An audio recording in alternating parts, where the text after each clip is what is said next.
नमस्कार, बहुत स्वागत है आपका। आप देख रहे हैं न्यूज नेशन में हूं आपके साथ ज्योति तनेजा हसीन। सुबह के 6 बज रहे हैं और शुरुआत बड़ी खबर के साथ।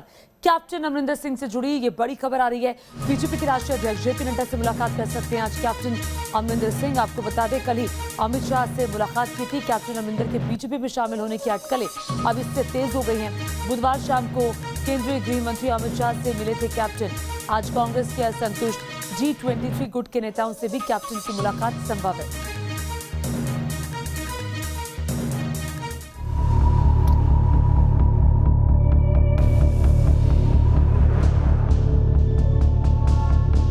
अब तक पंजाब में कांग्रेस के कैप्टन रहे अमरिंदर सिंह अपनी नई सियासी पारी की तैयारी कर रहे हैं। बुधवार शाम को कैप्टन जब केंद्रीय गृह मंत्री अमित शाह के घर पहुंचे तो कांग्रेस खेमे की बेचैनी बढ़ गई। दोनों के बीच करीब 45 मिनट तक मुलाकात चली। इस मुलाकात में क्या बात हुई इसका पूरा खुलासा तो नहीं हो सका, लेकिन अमरिंदर सिंह इस मुलाकात का मकसद कृषि कानूनों पर बातचीत करना बता रहे हैं। दिल्ली में केंद्रीय गृह मंत्री अमित शाह से मुलाकात हुई।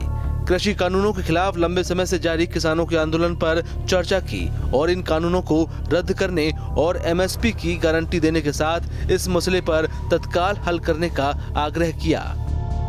इससे पहले कैप्टन ने अपनी दिल्ली यात्रा का कोई सियासी मकसद नहीं बताया था। मंगलवार से ही ये अटकलें लग रही थीं कि कैप्टन दिल्ली में बीजेपी के आला नेताओं से मिल सकते हैं, लेकिन कैप्टन दावा कर रहे थे कि उन्हें बतौर CM मिले कपूरथला हाउस को वे खाली करने के लिए दिल्ली आए हैं।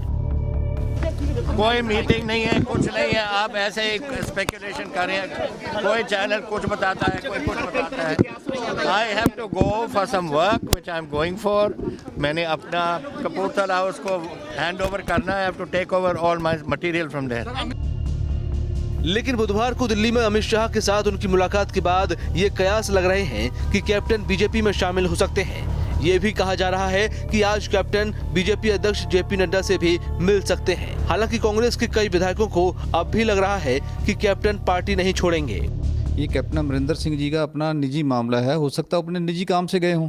कल भी उन्होंने ये बात कही थी। वो बड़े सीनियर लीडर हैं और वो जैसे वो कह रहे थे कि मैं कपूरथला हाउस जा रहा हूँ और अपना घर खाली करने के लिए जा रहा हूँ। उन्होंने बड़ा साफ साफ कहा और क्रिस्टल क्लियर बात की उन्होंने। अगर वो आज उनसे मिलने चले गए तो क्या बात हो गई? कोई खास बात नहीं है। उनका निजी मामला भी तो हो सकता है ना, हम इसको उस तरीके से मत देखें। लेकिन कैप्टन की राजनीति के जानकार मानते हैं कि बतौर CM उनके मोदी सरकार के साथ काफी अच्छे रिश्ते थे। अगर कैप्टन बीजेपी में शामिल होते हैं तो उनका पहला काम कृषि कानूनों को वापस कराने का रहेगा। अगर कैप्टन मोदी सरकार और आंदोलनकारी किसानों के बीच तालमेल कराने में सफल हो जाते हैं तो पंजाब के साथ ही पूरे देश की सियासत पर काफी असर पड़ेगा। माना जा रहा है कि अगर कैप्टन अमरिंदर सिंह बीजेपी के साथ आए तो इससे दोनों को ही फायदा होगा। अमरिंदर को मिलेगा बड़ी पार्टी का बैकअप, वहीं बीजेपी को पंजाब में मिलेगा बड़ा चेहरा। अमरिंदर पंजाब में कांग्रेस को कमजोर करने में मदद करेंगे तो बीजेपी को अमरिंदर से पंजाब में पैर जमाने में मदद मिलेगी। बीजेपी के साथ जाकर अमरिंदर अपनी राष्ट्रवादी छवि को और मजबूत कर सकेंगे तो वहीं बीजेपी अमरिंदर की मदद से पंजाब में अपनी ताकत बढ़ा सकेगी। सबसे बड़ी बात किसान आंदोलन की है। अमरिंदर किसानों से बातचीत में कड़ी का काम कर सकते हैं और किसान आंदोलन को खत्म कराने में बीजेपी की मदद कर सकते हैं। अकाली दल से अलग होने के बाद पंजाब की मौजूदा सियासी हालात में बीजेपी को सूबे में एक मजबूत चेहरे की जरूरत है। वहीं अमरिंदर सिंह को भी अपनी सियासत चलाने के लिए किसी बड़ी पार्टी की जरूरत है। ऐसे में अगर कैप्टन अमरिंदर सिंह बीजेपी में शामिल होते हैं तो पंजाब में बीजेपी की ताकत बढ़ जाएगी। सूबे में अकेले अपने बल पर खड़ी हो पाएगी बीजेपी, क्योंकि अभी तक बीजेपी पंजाब में जूनियर पार्टी की भूमिका में रही है। अमरिंदर के आने से पंजाब में बीजेपी की हिंदू पार्टी की छवि भी बदलेगी। इसके साथ ही बीजेपी को एक बड़ा सिख चेहरा मिल जाएगा। Sir, 1 minute. खबर यह भी है कि आज कैप्टन कांग्रेस आलाकमान से असंतुष्ट चल रहे G23 नेताओं से भी मुलाकात कर सकते हैं।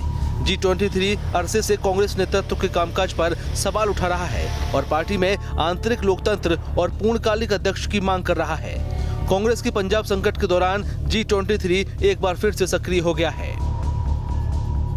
कपिल सिब्बल ने पार्टी के फैसलों को लेकर सवाल उठाए तो गुलाम नबी आजाद ने पार्टी अध्यक्ष सोनिया गांधी को चिट्ठी लिखकर कांग्रेस में जारी संकट पर चिंता जाहिर की है। साथ ही जल्द से जल्द कांग्रेस वर्किंग कमेटी की बैठक बुलाने की मांग की है। मौजूदा हालात में अमरिंदर सिंह के पास ज्यादा विकल्प नहीं है, क्योंकि विधानसभा चुनाव में सिर्फ 5 महीने बाकी हैं। लेकिन कहते हैं कि राजनीति में संभावनाएं कभी खत्म नहीं होती। ऐसे में आने वाले दिनों में कैप्टन अमरिंदर सिंह क्या कदम उठाते हैं, इस पर सबकी नजरें टिकी रहने वाली हैं। चंडीगढ़ से विशाल ठाकुर के साथ टीम न्यूज़ नेशन।